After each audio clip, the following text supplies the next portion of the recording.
अर्चनीय वंदनीय पूजनीय संत समाज, धर्म प्रेमी सम्मानीय भक्त सज्जनों, श्रद्धा मूर्ति भक्तिमयी माताओं बहनों, व्यवहार परमार्थ साधना और सिद्धांत की बातें तो पूज्यवर सद्गुरु श्री अभिलाष साहेब जी ने अपने ग्रंथों में खूब लिखा है। संसार के विभिन्न महापुरुषों पर भी गुरुदेव जी ने एक बड़ा काम किया है, लेकिन अगर हम उनके व्यक्तिगत जीवन के बारे में कुछ जानना चाहते हैं, जो इतना बड़ा व्यापक व्यक्तित्व लेकर के और साधना ज्ञान भक्ति बोध वैराग्य की इस परम ऊंचाई पर पहुंचा हुआ महापुरुष है, उसके व्यक्तिगत जीवन के बारे में अगर हम जानना चाहते हैं तो उनके विचारों में और उनके ग्रंथों में वो कहीं भी नहीं मिलता है। आइए हम उनके कुछ व्यक्तिगत जीवन के ही बारे में कुछ यहाँ पर चर्चा करते हैं। एक बार पूज्यवर गुरुदेव सद्गुरु श्री अभिलाष साहेब जी अयोध्या से उत्तर गोंडा जिला के किसी गांव में थे। एक पूर्व परिचित पंडित जी आपसे मिलने के लिए आए। ये समय सन 1970-71 का रहा होगा। पंडित जी की उम्र भी करीब 55-60 वर्ष की रही। आते ही वे थैला रखे, दंड प्रणाम किए और बैठे। और बैठते ही उन्होंने गुरुदेव जी से एक बात पूछा। पहले से उनके मन में वो बात भरी हुई थी और वो उनको काफ़ी परेशान कर रही थी। उन्होंने पूछा, महाराज आपने सनातन धर्म को त्याग करके कबीर पंथ को अपनाया, तो क्या आपने कबीर पंथ को बड़ा और सनातन धर्म को छोटा समझा जो उसे छोड़ दिए? गुरुदेव जी ने कहा, पंडित जी अगर मैं आपके अनुसार कहूँ तो यही होगा कि मैंने कबीर पंथ को बड़ा और सनातन धर्म को छोटा समझा, तभी उसको त्याग किया। लेकिन अगर आप मेरी बात पूछना चाहते हैं और मेरे मन की बात जानना चाहते हैं तो छोटा बड़ा की कोई बात नहीं है। कबीर साहब को पा करके, कबीर विचारों को समझ करके मैंने खोया नहीं कुछ, बल्कि पाया। पहले मेरे जो उपास्य देवता थे वे राम कृष्ण विष्णु शिव आदि थे, लेकिन कबीर साहब को पा करके मेरे देवता कबीर साहब के साथ साथ राम कृष्ण विष्णु शिव तो है ही हैं, लेकिन जरथुस्त कन्फ्यूशियस लाओ त्से और ईसा मूसा आदि सभी महापुरुष मेरे अपने हो गए और सभी को मैं आदर देता हूँ और सभी से मुझे ज्ञान ग्रहण हो रहा है और सबकी मैं विचार और उनकी महान ज्ञान दृष्टि को अपना करके लाभ लेता हूँ। और पहले मेरे मान्य ग्रंथ थे वेद गीता रामायण आदि, लेकिन कबीर साहब को पा करके वेद गीता रामायण तो मेरे ग्रंथ है ही हैं, कुरान भी मेरे हो गए, बाइबिल भी मेरे हो गए और कुरान आदि भी मेरे, पुराण भी मेरे सब मान्य हो गए हैं। पहले मैं हिंदू परंपरा में था, लेकिन कबीर साहब को पा करके इस्लाम भी मेरी अपनी परंपरा हो गई और ईसाईयत यहूदियत बौद्ध और जैन भी मेरे अपने परंपरा हो गई। इस प्रकार कबीर साहब को पा करके मैं संकुचित नहीं हुआ, बल्कि कबीर साहब को पा करके तो मैं और फैल गया। इसलिए आप ऐसा न सोचें कि कबीर साहब को पा करके मैंने खोया नहीं, बल्कि बहुत कुछ पाया। जब इतनी बात गुरुदेव जी द्वारा वे सुने तो उनको बड़ा आश्चर्य हुआ। उन्होंने कहा, महाराज मैंने तो ऐसा सोचा भी नहीं था कि आपके विचार इतने उदात्त हैं और आप इतनी गहराई में हैं। मैंने तो यही सोचा था कि आप सनातन धर्म को मानते थे, तो सनातन धर्म सबसे बड़ा है और कबीर साहब को अपना करके, कबीर पंथ को अपना करके आप कूपमंडूक हो गए। लेकिन आज मुझे पता चला कि कबीर साहब को पा करके आप तो विशाल आयाम में पहुंच गए हैं।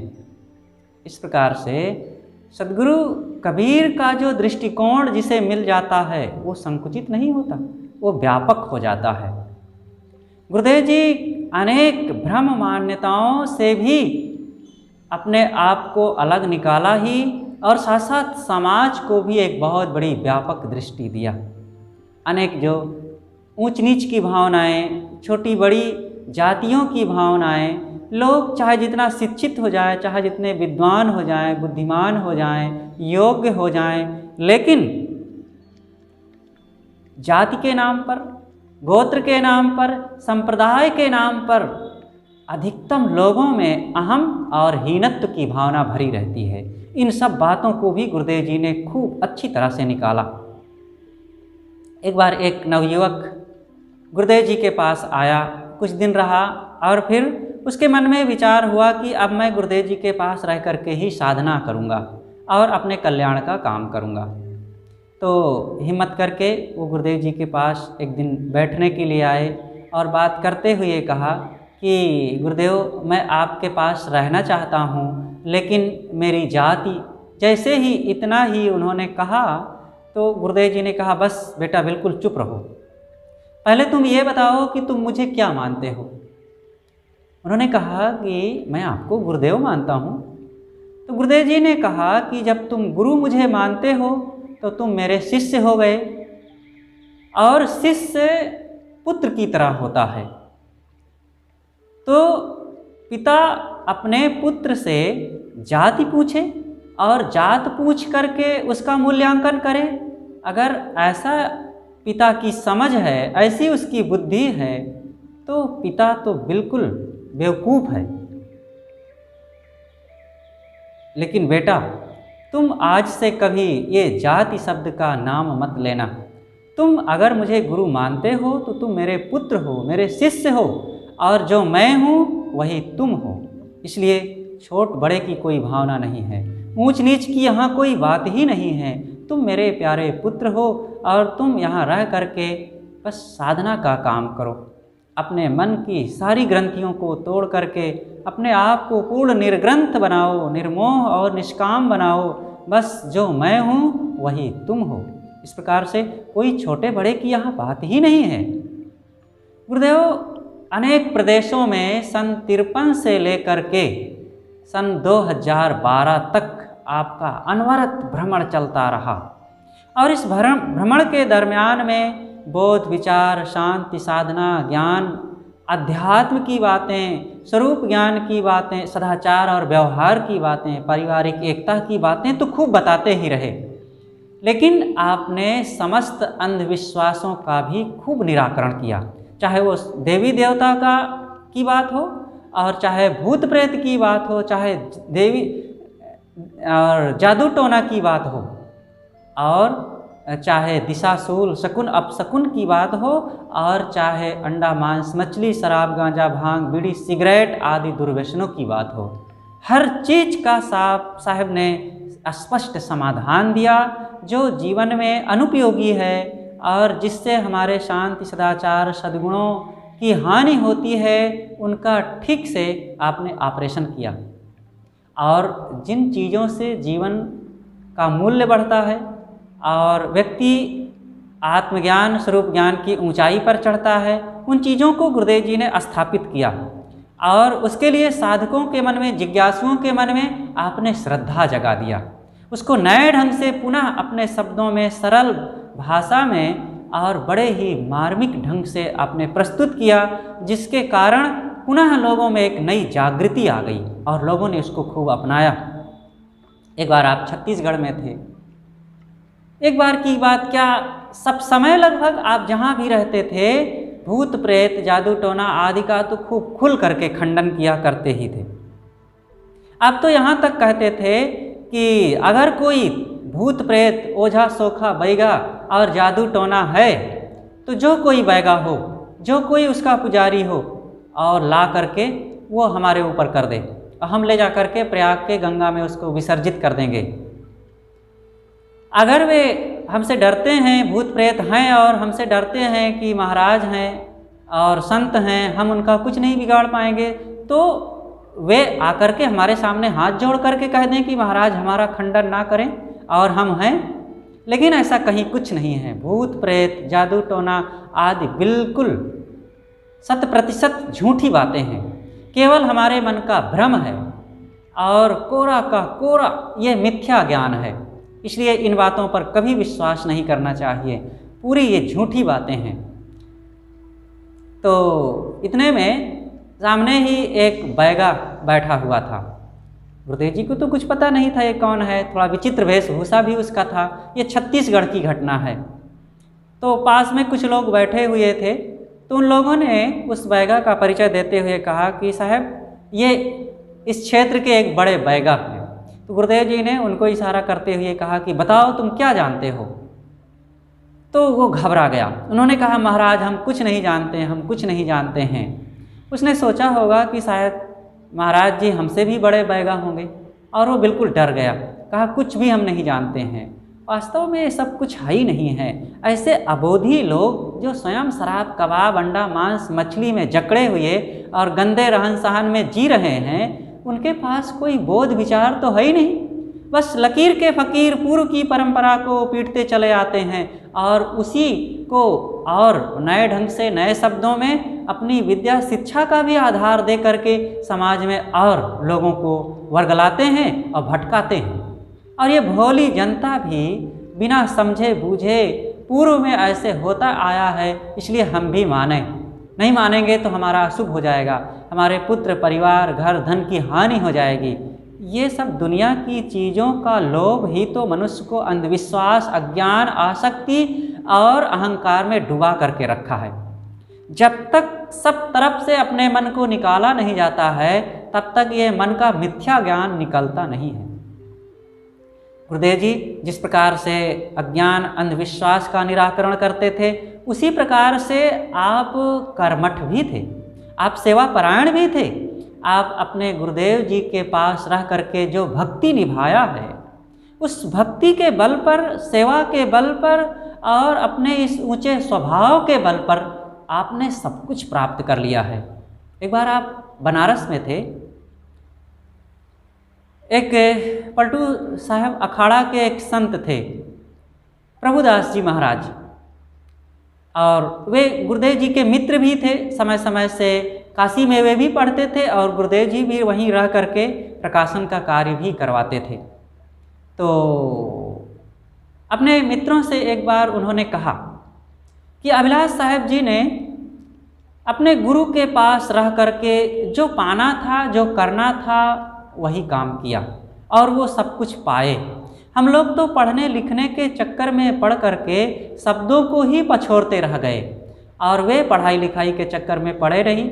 जो कुछ भाषा का बोध हुआ था, उसी के आधार पर उन्होंने सदसाहित्य का अध्ययन शुरू कर दिया और फिर अपने गुरुदेव संतों की सेवा किए और उनके सत्संग में रह करके उन्होंने साधना किया, अपने जीवन को निखारा, त्याग तप करके अपने आप को पूर्ण रूप से परिशुद्ध किया, और जिसका फल यह हुआ कि उनका जीवन आज दिव्य हो गया है।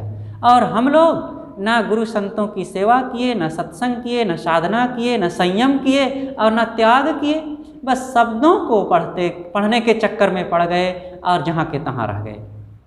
तो ये आपकी त्याग तपस्या की प्रशंसा दूसरे लोग, दूसरे मत पंथ के लोग भी करते रहे। तो गुरुदेव जी जहाँ रहते थे समर्पित होकर के, एकनिष्ठ होकर के अपनी साधना, सेवा और भक्ति में मन को लगाते थे। मैं कह रहा था कि अपने गुरु के पास रह करके आपने कैसे भक्ति को निभाया। हमने देखा तो नहीं, थोड़ी सी कुछ वानगी मिली है। एक दो बार जब गुरुदेव जी के साथ रह करके बड़े गुरुदेव सदगुरु श्री राम सूरत साहिब जी के दर्शन करने के मौके मिले और बड़ाहरा आश्रम जाना हुआ, तब वो थोड़ा सा देखने को मिला। हमने देखा कि बड़ाहरा आश्रम में गुरुदेव जी गए हुए हैं। जब पहुँचे तो काफ़ी कुछ फल फूल, कपड़े और पैसे, मिठाइयाँ आदि ले करके नंगे पैर गुरुदेव अपने गुरुदेव जी के पास गए, समर्पित करके बंदगी किए और चरण स्पर्श करके अपनी एक छोटी सी आसनी बिछा करके ज़मीन में बैठ गए और कुछ समसामयिक बातें हुई, कुशल समाचार हुआ। एक साधक की तरह, एक नए जिज्ञासु की तरह आप विनम्र होकर के वहाँ का जो भाव देखने को मिला बड़ा अद्भुत था। उसके पश्चात आप नीचे आए, भंडारा कार्यक्रम का समय था, ये शायद कार्तिक अगहन का समय रहा होगा। तो नीचे आने के बाद सब्जी अवनियाँ हो रही थी। गुरुदेव जी भी सभी संतों और भक्तों के बीच में एक पीढ़ा लेकर के बैठ गए और चाकू से सब्जी अवनियाँ करने लग गए। हमने कभी अलग अन्य जगहों में नहीं देखा ऐसा। देख करके लगा कि वाह, एक गुरु के प्रति शिष्य के मन में क्या भाव होना चाहिए और उनके आश्रम में आकर के उनके सानिध्य में रह करके कैसे मन स्थिति होनी चाहिए, वो थोड़ा सा देखने को मिला। लेकिन सुनने को तो खूब मिला गुरुदेव जी के गुरु भाइयों के द्वारा और अनेक उस समय के पुराने संतों के द्वारा सुनने को मिला।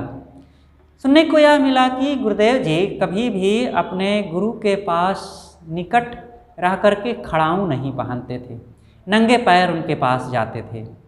जब वे बाहर से भ्रमण करके आश्रम आते थे तो दूर 1-2 फरलांग पहले ही गाड़ी से उतर करके पैदल आते थे। गाड़ी पर बैठे बैठे मैं गुरु के आश्रम में जाऊं, गुरु के निकट जाऊं, ये उचित नहीं है। पैदल चल करके जाना अच्छा मानते थे और सब समय ऐसा ही करते थे। गुरु के आश्रम में वे गाड़ी में सवार होकर के नहीं आते थे। इसी प्रकार गुरुदेव जी को कभी भी आपने ऐसे शब्दों से प्रयोग नहीं किया कि जिसमें कभी अशिष्टता की झलक होती रही हो। सदैव विनम्रता के वचन, मीठे वचन। एक भजन आता है गुरुदेव जी का, उस समय की बात है, जो बड़हरा आश्रम को लेकर के कुछ विवाद चल रहा था। पास की वहाँ थोड़ी ज़मीन थी, तो ज़मीन गांव वाले मान रहे थे कि हमारी है और आश्रम के पूज्य श्री राम सूरत साहब जी मान रहे थे कि नहीं, आश्रम की ये ज़मीन है, भक्तों ने आश्रम को दिया है। तो इस बात को लेकर के थोड़ा सा कुछ बात विवाद चल रहा था। तो पूज्य सदगुरु श्री अभिलाष साहब जी ने कहा कि साहब अगर ऐसी बात है तो छोड़ दिया जाए और संतों को कोई कमी नहीं पड़ेगी, गुजर बसर के लिए सब होता रहेगा और भक्तों के द्वारा सब मिल ही रहा है, क्या करना है, विवाद में नहीं पड़ना है। तो गुरुदेव सदगुरु श्री राम सूरत साहब जी ने सदगुरु श्री अभिलाष साहब जी को डांटते हुए कहा कि अभिलाष दास जाओ, तुम बैराग करो और हम इनसे लड़ लेंगे और कोई ज़रूरत नहीं है और तुम अपना काम करो और हम छोड़ेंगे नहीं। इस प्रकार से थोड़ा सा झिड़कते हुए सदगुरु श्री राम सूरत साहब जी ने गुरुदेव जी को कहा। तो पूज्य श्री अभिलाष साहब जी ने विनम्र होकर के अपने गुरुदेव जी से हाथ जोड़ करके कहा कि गुरुदेव, मैं तो दुनिया के मोह जाल में, आसक्ति में और घर गृहस्थी की तमाम बेड़ियों में बहुत बुरी तरह से जकड़ा हुआ था। आपने सदगुरु कबीर का वह ज्ञान का मसाल दिखाया, मुझे वो प्रकाश मिला, आपका सानिध्य मिला, आपने अपनी शरण में मुझे लगाया और यहाँ तक मुझे लाया और ज्ञान विचार बोध की वो स्थिति मुझे मिली, मुझे शांति मिली और आपके चरणों में रह करके ही मुझे परम आनंद की अनुभूति हो रही है। अब आप मुझे कह रहे हैं कि तुम जाओ, मैं कहाँ जाऊँ?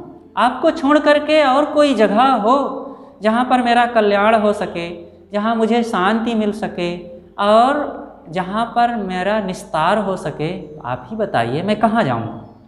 और इस भाव से कह करके आपने गुरुदेव के चरणों में सर झुकाया और कहा कि मैं आपको छोड़ करके कहीं नहीं जा सकता, आप ही मेरे सब कुछ हैं। मैंने अपना जिसे माना था वो सब कुछ को छोड़ करके तो आपको माना, अब आपको मैं छोड़ करके कहाँ जाऊँ? इसी भाव से भरा हुआ वो भजन फिर आपने बनाया, भला आपको छोड़ जाऊँ कहाँ मैं, तुम्ही ही बता दो वीराना सहारा। इस प्रकार से सदगुरु श्री अभिलाष साहब जी की जो भावना थी, गुरु भक्ति थी, वो अनन्य थी। आपने अपने अंतिम दिनों में भी अपने गुरुदेव के लिए सदैव श्रद्धावान थे।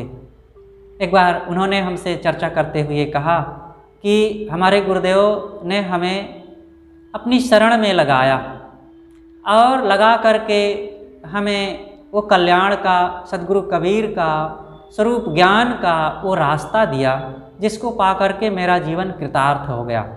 अगर मेरे गुरुदेव ना मिले होते तो मुझे सद्गुरु कबीर का ये बोध भी ना होता, ये सिद्धांत ही ना मिलता, वो प्रकाश ना मिलता और जीवन जीने के लिए फिर ये रास्ता ना मिलता और आज ये मेरी दशा ना होती, न जाने पता नहीं कहाँ हम भटकते होते। मान लिया जाए अगर हम कहीं साधु हो गए होते तो पता नहीं किस मत पंथ में भटकते होते, लेकिन मेरे गुरुदेव के द्वारा मुझे सद्गुरु कबीर साहब का वो सिद्धांत मिला और निर्णय खरा पारख ज्ञान मिला जिसको पा करके मैं धन्य हो गया। इस प्रकार से गुरुदेव सदैव अपने गुरुदेव के लिए उपकार भाव और विनम्र भाव रखते थे। छत्तीसगढ़ में एक बार देखने को मिला कि गुरुदेव जी की सेवा में मैं था, मेरे साथ में पूज्य श्रद्धेय संत श्री गुरछेम साहब भी थे और एक गांव में सद्गुरु श्री राम सूरत साहब जी का पदार्पण हुआ। पहले से हम लोग पूरा समाज सहित गुरुदेव जी के साथ वहाँ थे, लेकिन जब सद्गुरु श्री राम सूरत साहब जी पधारे, वे स्नान आदि करके निवृत्त होकर के जब अपनी जगह पर बैठे, फिर गुरुदेव जी ने हम लोगों से कहा कि देखो चलो गुरुदेव जी के लिए कुछ सामान की तैयारी करो और दर्शन करने के लिए चलना है। तो काफ़ी बहुत सारा फल, कुछ कपड़े, मिठाइयाँ, पैसे और चरणामृत लेने के लिए गिलास में गुरुदेव जी का ही छना हुआ पानी जलछक्का से ढका हुआ, ये सारी सामग्री लेकर के पहुंचा गया और गुरुदेव वहां गए, अपने हाथों से अपने गुरुदेव के चरणों में समर्पित करके बंदगी किए और चरण स्पर्श किए और हाथ धो करके पुनः आपने स्वयं चरणामृत लिया और चरणामृत लेने के बाद वहीं पर एक बच्चे की तरह आपने थोड़ा सा पिया और पीने के पश्चात फिर हम लोगों को पीछे दे दिए और वहीं पर एक साफी बिछा करके ज़मीन पर बैठ गए और कुछ वैसा था भी नहीं, चटाई शायद थी, चटाई पर आपने अपनी साफी बिछा करके वहीं पर बैठ गए और बैठने के बाद कुछ चर्चाएं होती रही।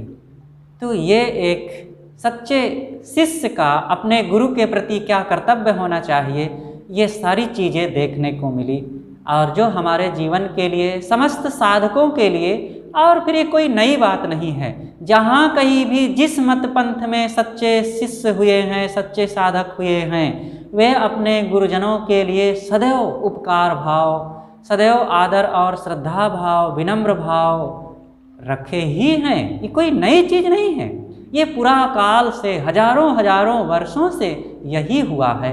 बुद्ध और महावीर ने अपने गुरुजनों के लिए यही निभाया है, राम और कृष्ण ने यही निभाया है, और चाहे वो श्री विशाल साहब हों और चाहे श्री निर्मल साहब हों, चाहे श्री राम रहस साहब हों, चाहे सद्गुरु कबीर साहब हों, जो कोई भी रहे हों, सभी ने अपने इष्ट के लिए ऐसा ही भाव निभाया है और हमने वही भाव देखा कि हमारे गुरुदेव जी ने भी वही निभाया। हम समस्त साधकों को भी यही सीखना चाहिए। आज हम लोगों में अपने गुरुजनों के लिए वो श्रद्धा भाव की कमी दिख रही है और ये कमी गुरुजनों की नहीं, हमारी हानि है। इससे हमारा नुकसान होगा, हमारा आध्यात्मिक रास्ता अवरुद्ध होगा। कल्याण से, वो रहनी से, वो सदाचार से, वो स्वरूप बोध और स्वरूप ज्ञान, स्वरूप स्थिति से हम दूर चले जाएंगे। इसलिए हम सब साधकों को भी ऐसे महापुरुषों से प्रेरणा लेनी चाहिए। यही तो कुछ हमारे महापुरुष रहे जिनके दर्शन करके, जिनका स्पर्शन करके, जिनके सानिध्य में रह करके कुछ सीखने का मौका मिला। नहीं तो केवल साहित्य और चर्चाओं में सुनने को मिलता है, पढ़ने को मिलता है, लेकिन जिसको देखा गया, जिसके शरण में रह करके साक्षात्कार जिनका किया गया, ऐसी अगर प्रेरणा मिलती है तो इससे बढ़ करके और कुछ नहीं हो सकता है। और आपकी जो साधना है वो सदैव उत्कर्ष रही है। साधना में आपके कभी हमने ढिलाई नहीं देखा। आपने अपनी शांति साधना, मन की पवित्रता में कभी भी समझौता नहीं किया। इस बात को लेकर के चाहे ज़मीन आड़े आया हो उसको छोड़ने को तैयार रहे, चाहे कोई व्यक्ति बड़ा से बड़ा प्रभावशाली प्रतिष्ठित और धनवान व्यक्ति आया हो, अगर वो आपकी साधना में दखल हो रहा है, उसके कारण वो चंचलता और उद्दंडता का व्यवहार कर रहा है या कुछ गलत प्रेरणा दे रहा है, तो आप उसको छोड़ने में थोड़ा भी हिचक नहीं किए हैं। ऐसे ही अनेक संत मिले आपको और वो ऐसी सीख देते रहे कि क्या आप अपने गुरु के पास चोटी कटा करके बैठे हुए हैं? अरे स्वतंत्र होकर के घूमो टहलो, आओ जाओ, और इतनी बड़ी दुनिया है, तुम गुरु के चरणों में अपने को बांध करके रखे हो। गुरुदेव जी ने उनको समय से फिर समझाया और कुछ झिड़कते हुए भी कहा कि आप लोग संत हैं, आप लोग कैसी प्रेरणा दे करके इस समाज को कहाँ ले जाना चाहते हैं, और जो साधकों को ऐसी बात बताएंगे, ऐसी शिक्षा देंगे, तो ऐसे साधकों के मन में साधना का, कल्याण का और अपने गुरुजनों के प्रति शिष्यत्व भाव का क्या असर पड़ेगा। इसलिए ऐसी बातें बिल्कुल किसी से ना कहें और स्वयं भी श्रद्धावान विनम्र होकर के साधना का काम करें और अपने अपने गुरुजनों के पास रह करके जो बन सके कल्याण का काम करें। इस ढंग से गुरुदेव जी ने सबको संभाला और निभाया।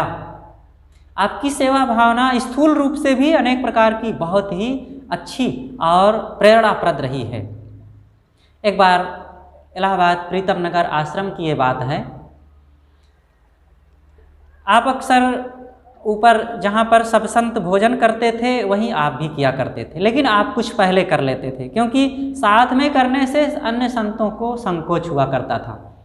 तो जिस हाल में आप खाते थे, फिर खाने के पश्चात तुरंत घंटी बजती, अन्य संत भी जा कर के वहीं बैठते और खाते थे। तो आप भोजन करने के पश्चात नीचे टहलने के लिए चले गए आश्रम में और सब संत भोजन कर रहे थे, लेकिन आप अन्य कमरों में भी जा कर के एक बार देख लेते थे। इसी बहाने घूमना भी हो जाता था और थोड़ा सा आश्रम का अवलोकन भी हो जाया करता था। देखे कि एक संत बीमार पड़े हुए, तो जा कर के उनके पास आप उकरू बैठ गए। वे भी असमर्थ थे, लेकिन वे भी बिस्तर से उठ करके आसन पर ही बैठ गए। आपने कुछ देर कुछ चर्चाएं किया, कुछ पूछा समाचार तबीयत के बारे में, और पूछते पूछते ही वे बात करते रहे और संभाल ना सके, तुरंत जोरों से वहीं पर वमन कर दिए, उल्टी कर दिए। उल्टी करने से बहुत सारा गंदगी उनके आसन पर, वहीं फर्श पर फैल गया। गुरुदेव जी तुरंत उनको संभाले, कुल्ला कराए और नीचे आकर के एक पात्र लेकर के पहुंच गए।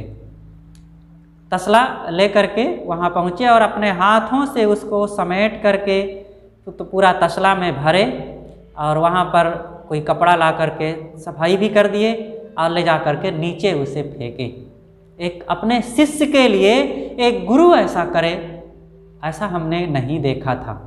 करते हैं, अनेक योग्यतम गुरुजनों ने अपने शिष्यों के लिए भी किया होगा और सुनने को मिलता है, पढ़ने को कहीं कहीं मिला है, लेकिन ये घटना देखने को मिली।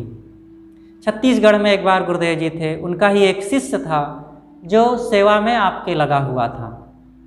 तो सब संतों का आसन अलग था, गुरुदेव जी का अपने उस साधक के साथ अलग आसन था।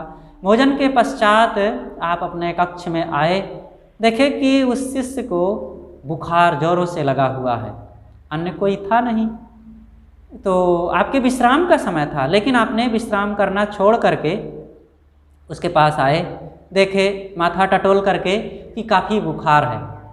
तो एक कपड़ा लाए और भिगा करके देर तक उसको पोंछते रहे। इतना ज्वर था कि उसको होश भी नहीं था, लेकिन जब ज्वर काफ़ी कुछ उतरा, शरीर हल्का हुआ, तो गुरुदेव जी फिर भी करते रहे।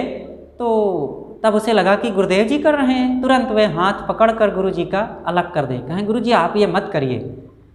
बार बार वो हाथ करें, तब गुरुदेव जी ने संभालते हुए कहा, बेटा तुम ऐसा मत सोचो, सोचो कि इस समय तुम्हारा कौन है, अन्य कोई संत भी नहीं है, मैं ही अकेला हूँ यहाँ पर, तो तुम्हारे सुख दुख में साथी होने वाला तो मैं ही हूँ ना, इसलिए तुम घबराओ मत, मुझे करने दो, ऐसे तुम्हें राहत मिलेगी, तुम्हारा स्वास्थ्य अच्छा हो जाएगा। फिर तुम मेरी सेवा करोगे, लेकिन अभी तुम्हारी तबीयत ठीक नहीं है तो मुझे करना चाहिए और तुम शांत रहो।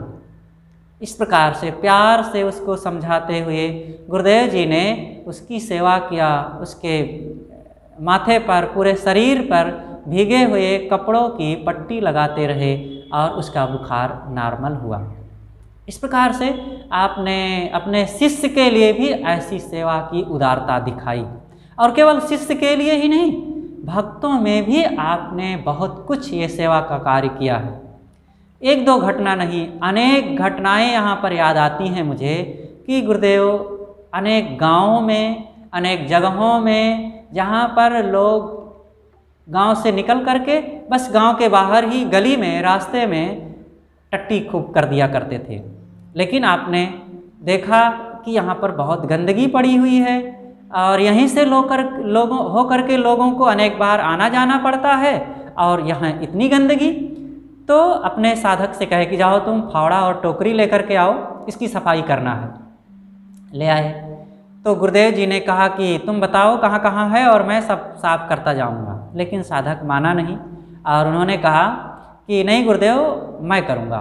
और फिर गुरुदेव बताते गए और फिर कुछ स्वयं भी किए और पूरे रास्ते की सफाई किया गया और पूरा रास्ता दूर तक एकदम साफ हो गया। तो इस प्रकार से अनेक गांवों में सफाई भी किया गया। ये वही गोंडा जिला की बात है। एक बार एक बाजार में थे आप, बाजार के बीच में चौराहा था और उस चौराहे पर भारतवर्ष का तो ये धर्म ही बन गया है कि घर का कचरा उठा करके सड़क पर फेंको और फिर उसी कचरे के ऊपर से आओ जाओ। वहाँ भी ऐसे चौराहे के चारों तरफ दूर तक कचरा ही कचरा भरा हुआ था। आपने अपने संतों को एक दिन बुला करके मीटिंग किया कि यहाँ पर सफाई करना है। एक दिन पहले ही शाम को अरहर के डंठल इकट्ठा करके बड़े बड़े अनेक कई झाड़ू तैयार किए गए, टोकरी और फावड़ा तैयार किया गया। सब रात में ही फिट हो गया और शाम होने के बाद जल्दी सब लोग सो गए और इधर करीब 1-1:30 बजे ही सब लोग उठे रात में, और उठ करके रात में पूरे चौराहे की सफाई की गई। सारा कूड़ा कचरा इकट्ठा कर दिया गया जगह जगह, और तब तक सुबह हो गई। ये सन 1974 या 75 का समय है। उसी वर्ष प्रधानमंत्री इंदिरा गांधी ने पूरे भारत में इमरजेंसी लगा रखी थी। तो लोग जब रात्रि में सुबह होने पर देखे, जगे कि यहाँ सफाई हो रही है, तो कई लोग तो घबरा गए।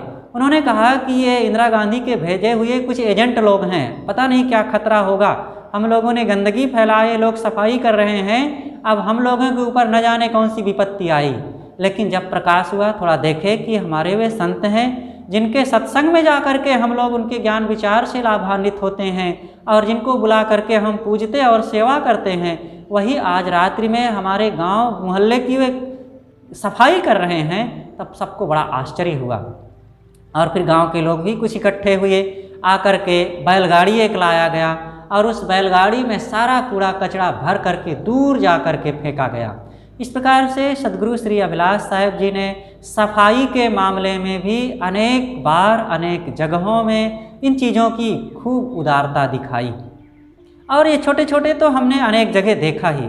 एक बार एक आश्रम में थे, वहाँ पर प्रवचन करने के लिए गुरुदेव जी जा रहे थे। वो कोई दूसरा आश्रम नहीं, छत्तीसगढ़ के अपना ही आश्रम नवापारा कबीर मंदिर था। तो भरी भीड़ थी, करीब 2-3 हज़ार की 4 हज़ार की भीड़ रही होगी और बाहर भी खूब लोग बिखरे हुए थे। उसी बीच में गुरुदेव जी जा रहे थे मंच की ओर, साथ में मैं भी था। लेकिन अचानक गुरुदेव जी की दृष्टि पड़ी कि उसी प्रांगण में कोई व्यक्ति पान खा करके थूक दिया है। इतनी भी सभ्यता लोग नहीं रख पाते, कहाँ थूकना चाहिए, जहाँ से आना जाना पड़ता है और इतनी भीड़ है, लोग हैं, संत हैं, आश्रम की जगह है, लेकिन अब लोगों का अपना मन, और वो थूक दिए थे। गुरुदेव जी पहुँचे और देखे कि अभी ताजी थूक पड़ी हुई है, तुरंत आप बैठ गए और वहाँ पर धूल गर्दा सारा अपने हाथ से बटोरे। और तब तक और लोग भी देखे, कोई पात्र ले आए, उसमें सारा कचरा उठा करके और दूर ले जा करके फेंका गया। फिर गुरुदेव जी हाथ धोए और जाकर के फिर मंच पर बैठे। इस प्रकार से ये उदारता, कभी वे अपने आप को ये नहीं मानते थे कि मैं इतना बड़ा हूँ तो मैं ये ना करूँ, दूसरे के कह दूँ, दूसरे से करवाऊँ। जहाँ देखते थे खुद लग जाते थे। और छोटे कार्यों में तो आप तो कहते थे कि पूजा करना, मंदिर में आश्रम में पूजा करना यह तो पूजा है ही, लेकिन शौचालय की सफाई करना उससे भी बड़ी पूजा है। मंदिर में तो समय समय से कभी जाते हैं एक बार, और शौचालय में तो जाना ही है। अगर शौचालय साफ नहीं है तो हम कैसे पुजारी हैं। नाली की सफाई करना पूजा है, घर में झाड़ू लगाना पूजा है, माता पिता रोगियों की सेवा करना पूजा है। सदगुरु कबीर का वो सिद्धांत सदैव आप याद रखते थे, जो कुछ करो सो पूजा। तो आपने कर्म को पूजा कहा, सदगुरु कबीर ने कर्म को पूजा कहा। वे कर्मकर थे, कर्मकरों के पक्षधर थे, और कभी भी ये नहीं कहा कि केवल पूजा करना, मंदिर में जाना, वहाँ हवन तर्पण करना ही पूजा है, बल्कि हमारा कार्य क्षेत्र पूजा, हमारा घर, ऑफिस, खेत, खलिहान और दुकान, ये हमारी पूजा की जगहें हैं। यहाँ पर लोग आते हैं, प्राणी ही हमारे देवता हैं, उन प्राणियों के साथ सद्व्यवहार करना यही हमारा सच्चा धर्म है। इस प्रकार से आपकी सेवा भावना बहुत ही अनोखी रही है, और आप इन चीज़ों में सदैव लौ लगा करके काम करते थे। आपकी जो साधना थी, साधना के बारे में तो कहना ही क्या। आप जहाँ भी रहते थे दैनिक ध्यान तो आप करते ही थे। अंतर्मुखी वृत्ति आपकी 24 घंटे रहती थी। आपके अध्ययन के विषय ज़्यादातर साधनात्मक, स्वरूप ज्ञान, संसार की नश्वरता, संयम साधना, भक्ति बोध और सिद्धांत के पुष्टिकरण करने वाले उन विचारों को ही आप सदैव लिखना और पढ़ना करते थे। आपके साहित्य को पढ़ करके देखा जा सकता है। आपके विचार मैं कहूँ तब कोई जानेगा, ऐसी बात नहीं है। सद्गुरु श्री अभिलाष साहेब जी के विचार उनके साहित्य में खूब पुष्कल मात्रा में छाए हुए हैं, और समाज को, लोगों को, सभी नर नारियों को उनके विचारों को खूब उत्साह से पढ़ना चाहिए।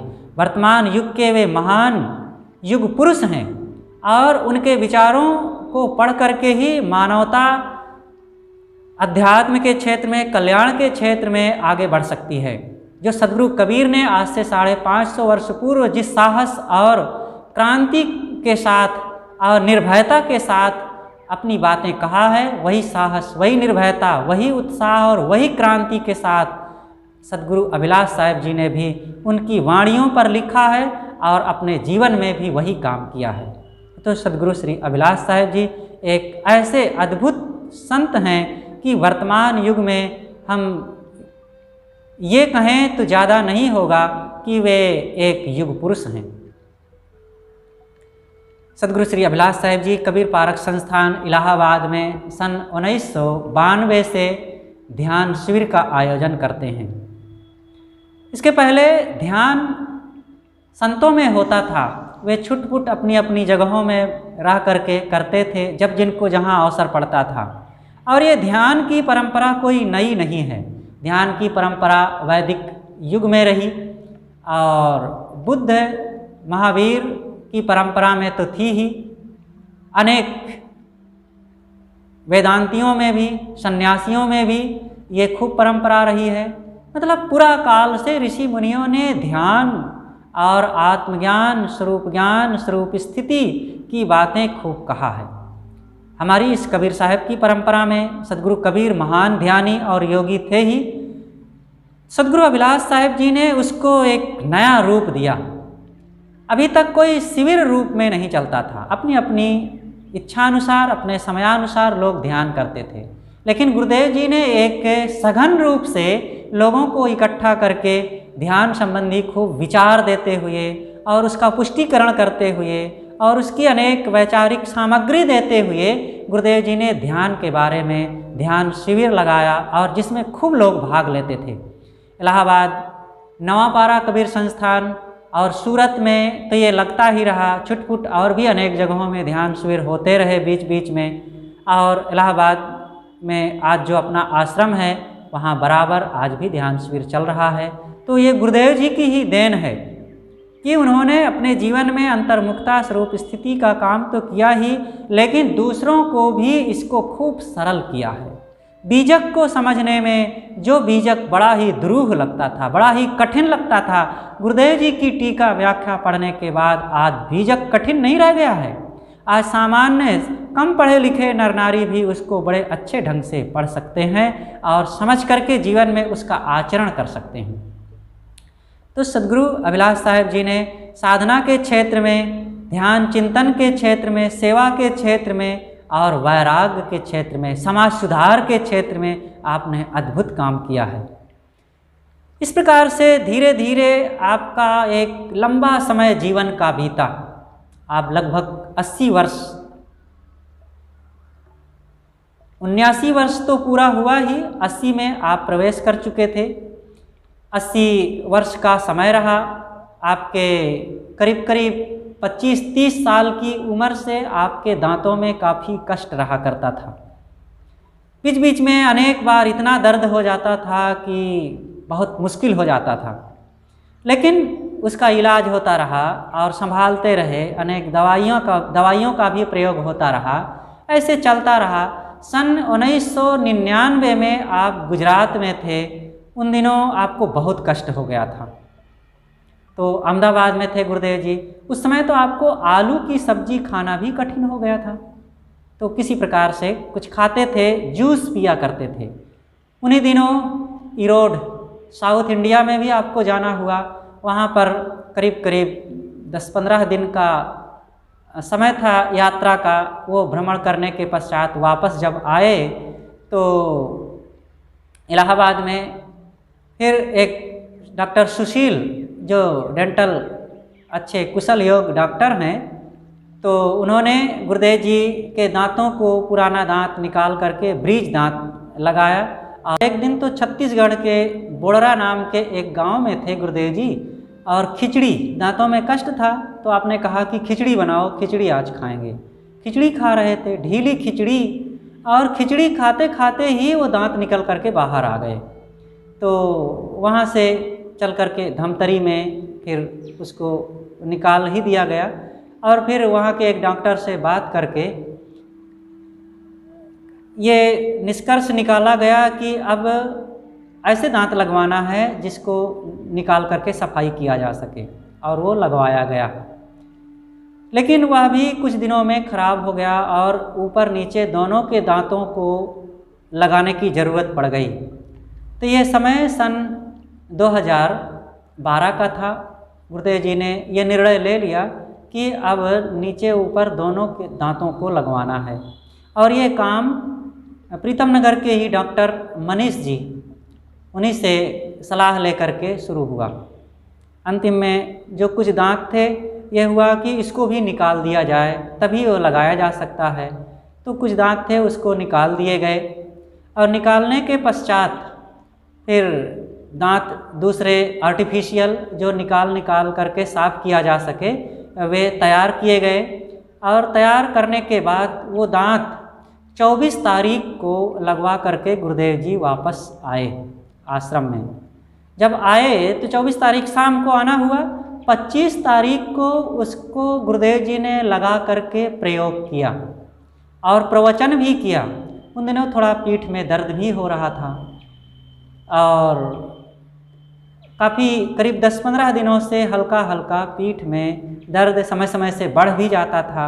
इसी बीच कुछ दवाइयाँ भी दी जाती रही। मैंने गुरुदेव जी से एक दिन कहा कि गुरुदेव, किसी डॉक्टर को बुला करके इलाज हो जाना चाहिए, ये रोज़ रोज़ का दर्द अच्छा नहीं है, आप कष्ट में रहते हैं, हमें अच्छा नहीं लगता है देख करके। गुरुदेव जी ने तुरंत झिड़कते हुए कहा कि तुम बार बार डॉक्टर डॉक्टर ही रटते रहते हो। अरे अनेक बार ऐसे हुआ है, ये वायु विकार है मेरे शरीर में, और ये आज करीब 50 वर्षों से चल रहा है, और अनेक बार ऐसे ही ठीक हुआ है। डॉक्टर क्या करेगा इसमें? कोई रोग तो है नहीं, कोई ऐसी चोट तो है नहीं कि डॉक्टर आकर के इंजेक्शन लगा देगा ठीक हो जाएगा। ये स्वाभाविक वायु विकार है, ठीक हो जाएगा। लेकिन सेकाई होती रही गर्म पानी से, तो सेकाई भी होती रही। इसी बीच में कभी ठीक हो जाता था, कभी बढ़ जाता था। इसी बीच 1, 2, 3 अक्टूबर को छत्तीसगढ़ में एक कार्यक्रम निश्चित हो चुका था कि उसमें चलना है। तो आश्रम के जो कुछ वरिष्ठ संत गुरुजन थे वे आश्रम में थे नहीं, गुरुदेव जी थे और भी कुछ सभी संत तो थे ही, लेकिन पूज्य श्रद्धेय संत श्री धर्मेंद्र साहेब जी, पूज्य श्री गुरुभूषण साहेब जी, पूज्य श्री देवेंद्र साहेब, गौरव साहेब आदि संत सभी बाहर ही थे। तो शाम को 25 तारीख को फ़ोन आया छत्तीसगढ़ से श्री देवेंद्र साहब, श्री गुरुभूषण साहेब जी का। उनसे चर्चाएं हुई, कुछ हंसी विनोद भी हुआ। उसी दिन जो इधर सुल्तानपुर ज़िले से भक्त लाल सिंह जी और उनकी धर्मपत्नी भक्तिमती शारदा रानी, ये लोग अपने परिवार सहित आए थे।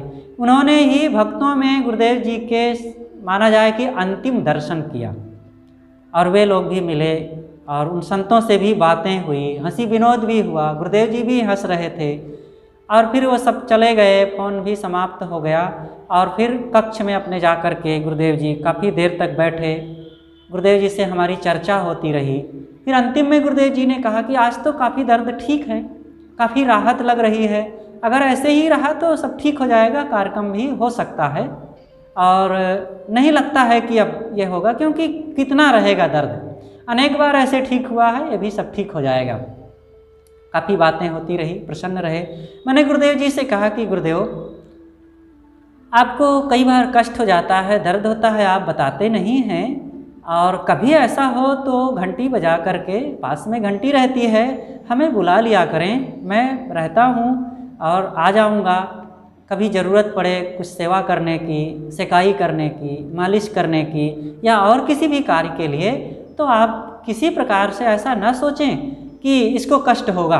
हमारा सौभाग्य होगा गुरुदेव कि आपकी सेवा करने का हमें जो मौका मिले, और ऐसे कष्ट के समय में तो ये परम सौभाग्य की बात है। गुरुदेव जी ने कहा कि बेटा तुम तो करते ही रहते हो और फिर ऐसी कोई ज़रूरत नहीं है, फिर क्यों परेशान करूं रात में। मैंने कहा गुरुदेव परेशानी की कोई बात ही नहीं है, 1% भी ऐसा नहीं कभी महसूस हुआ है कि आपकी सेवा करने में परेशानी कोई हुई हो। तो ये सब काफ़ी देर तक बातें हुई। उस दिन करीब करीब रात्रि के 10 बज गए थे। फिर गुरुदेव ने कहा कि चलो मच्छरदानी बांधो, सोने का समय हो गया है और अब सोते हैं। गुरुदेव जी लेट गए, हम भी बाहर आ गए। अपनी सेफ्टी सुरक्षा की दृष्टि से गुरुदेव जी अक्सर दरवाज़ा अंदर से बंद कर लिया करते थे। बंद कर लिए, सो गए। रात्रि में उसी समय, ये करीब 10:30 के बाद की बात है, हमारे एक स्थान से जुड़े हुए डॉक्टर ओम प्रकाश जी, ये गुरुदेव जी से काफ़ी निकट और गुरुदेव जी के शिष्य भी थे और बड़ा ही उनका घनिष्ठ संबंध था। वे दिल्ली में थे उस समय। मैंने फ़ोन किया उनको, पूछा कि डॉक्टर साहब गुरुदेव जी की ऐसी स्थिति है, काफ़ी दर्द होता है, समय से बढ़ जाता है, समय से घट जाता है और ऐसा चल रहा है। उन्होंने कहा साहब कुछ ये दूसरे लक्षण लग रहे हैं, लेकिन मैं अभी कहीं किसी के इलाज में हूँ, बाद में फिर थोड़ा सा बात करता हूँ। बाद में फिर उनका फ़ोन भी नहीं आया और फिर हम भी काफ़ी रात हो गई थी, सो गए। और दूसरे दिन का जो समय हुआ वही हमारे जीवन का वो दुखद समय था। वर्षों से जो प्रातः का समय गुरुदेव जी के दर्शन से शुरू होता था, सुबह 3:30 बजे तक गुरुदेव जी उठ जाते थे, उनके पश्चात हम उठते थे 3:45-4 बजे तक। लेकिन गुरुदेव जी अपनी शौच आदि से निवृत्त होकर के बाहर निकलते, उसी समय उनके दर्शन होते और फिर घूमने चले जाते। फिर हम उनके कक्ष की सफाई आदि का काम करते। उस दिन ये सब देखने का अवसर ना मिला। फिर हमने देखा कि गुरुदेव जी का कमरा अभी बंद है। उनके बिस्तर पर देखा गया तो बिस्तर पर तो नहीं है। फिर लगा कि दरवाज़ा तो बंद है, बिस्तर पर है नहीं, तो हैं कहाँ। प्रतिक्षण मन और खोज शुरू कर दिया तो कहीं दिखाई नहीं पड़े। फिर पता चला, देखा गया कि अंदर के स्नानागार में है। तो झट से फिर जाना हुआ उसी रास्ते से कूद करके और देखे कि काफ़ी कुछ शरीर अशक्त हो चुका है। अशक्त क्या मतलब, कोई चेतना नहीं लक्षण आ रहे थे। काफ़ी कुछ चेहरे पर सूजन दिख रही थी और श्यामता भी आ चुकी थी। तुरंत लोगों को सूचना दिया गया, अन्य संतगण भी आए, उनको उठा करके बाहर लाया गया। फिर डॉक्टर के पास ले जाया गया। डॉक्टर ने तुरंत घोषित कर दिया कि अब गुरुदेव ना रहे। पूरे समाज में एकदम मातम छा गया, सब लोग दुखी थे। और फिर ये समाचार फ़ोन, रेडियो, टेलीविज़न आदि अनेक माध्यमों से भारत और भारत के अन्य देशों में भी आसपास जहाँ पर भक्त लोग थे, बस कुछ ही घंटों में समाचार फैल गया। जो जहाँ था जैसे था वही हालत में सब इलाहाबाद के लिए चल पड़े। और बस 2-4 घंटे के बाद ही आश्रम में भीड़ इकट्ठा होना शुरू हो गई और दूर दूर से कुछ लोग आने वाले थे जो इतना जल्दी नहीं आ सकते थे। तो दूसरे दिन भी गुरुदेव जी के पार्थिव शरीर को रखा गया आश्रम में। तीसरे दिन भी करीब 12 बजे तक गुरुदेव जी को आश्रम में समाधि दी गई, जिसमें हजारों की भीड़ थी। आश्रम में जगह नहीं मिल रही थी, भक्तों संतों की इतनी भीड़ उमड़ पड़ी थी। तो इस प्रकार से गुरुदेव जी का 26 सितंबर प्रातः करीब 3:45 बजे का समय रहा होगा। गुरुदेव जी का यह पार्थिव शरीर, जो अनवरत लगभग 80 वर्षों तक भारत के विभिन्न क्षेत्रों में संतों भक्तों में रह करके ज्ञान, विचार, ध्यान, संयम, साधना और चिंतन, मनन, लिखना, पढ़ना, भ्रमण, यात्रा, लोगों को हितोपदेश और अंतर्मुखता का उपदेश आदि का जो साधना का क्रम चल रहा था, और आप सदगुरु कबीर का वो बिगुल बजाते हुए इतना लंबा समय बिताए, वह दीपक टिमटिमा करके अंततः 26 सितंबर 2012 को बुझ गया। लेकिन वो दीपक बुझा नहीं। एक दीपक बुझता है तो वो दीपक हजारों दीपक को जला करके जाता है, और दीपक कभी बुझता नहीं। दीपक भले फूट जाए लेकिन उसकी ज्योति सदैव जगमगाती रहती है। और वो सदगुरु कबीर का जो ज्ञान है अनेक महापुरुषों के रूप में आया, और उसी में एक अत्यंत देदीप्यमान महापुरुष सदगुरु श्री अभिलाष साहेब जी हैं। ऐसे महान संत जिनके ज्ञान, विवेक, बोध, विचार, प्रकाश, साहित्य, साधना की रहनी सदैव सदैव के लिए इस संसार में अमर रहेगी। जब तक साधना का क्रम रहेगा, जब तक साधक जन यहाँ रहेंगे, जब तक शांति की भूख लोगों को रहेगी, और जब तक भक्त समाज, संत समाज में सदाचार, संयम रहेगा, तब तक सदगुरु श्री अभिलाष साहेब जी का नाम अमर रहेगा। सदगुरु कबीर साहब की इस परंपरा में सदगुरु अभिलाष देव एक ऐसे देदीप्यमान संत हैं जिनको पा करके सदा सदा के लिए समाज उनसे उपकृत रहेगा, और उनके उपकारों को याद करके ही हमारा कल्याण होगा, समाज का कल्याण होगा। हम अपनी बातें यहीं पर समाप्त करते हैं। गुरुदेव जी की इन बातों से लाभ लेने के लिए केवल हमारी ये छोटी सी बातें पर्याप्त नहीं हैं। इन बातों को और विस्तार से समझने के लिए उनके साहित्य को पढ़ना जरूरी है। और फिर हमारी लिखी हुई एक पुस्तक है सदगुरु अभिलाष साहेब जीवन दर्पण, जो विशेष रूप से गुरुदेव जी के जीवन चरित्र पर ही प्रकाश डालती है। आप सब लोग इसको पढ़ें, पढ़ावें, और वर्तमान के इस नए युग के बच्चों को, विद्यार्थियों को, नर नारियों को, बहू बेटियों को भी इसे पढ़ना चाहिए, और जीवन में अपने ज्ञान, भक्ति, बोध, विचार की प्रेरणा लेकर के ऐसे संतों महापुरुषों को हृदय में बसा करके अपने जीवन में उस शांति का लाभ लेना चाहिए। आप सबको बहुत बहुत मंगल कामना करते हुए और ऐसे महान संत सदगुरु के चरणों में बारंबार नतमस्तक होते हुए मैं अपनी बातों को यहीं पर समाप्त करता हूँ। बोलिए सदगुरु अभिलाष देव की जय।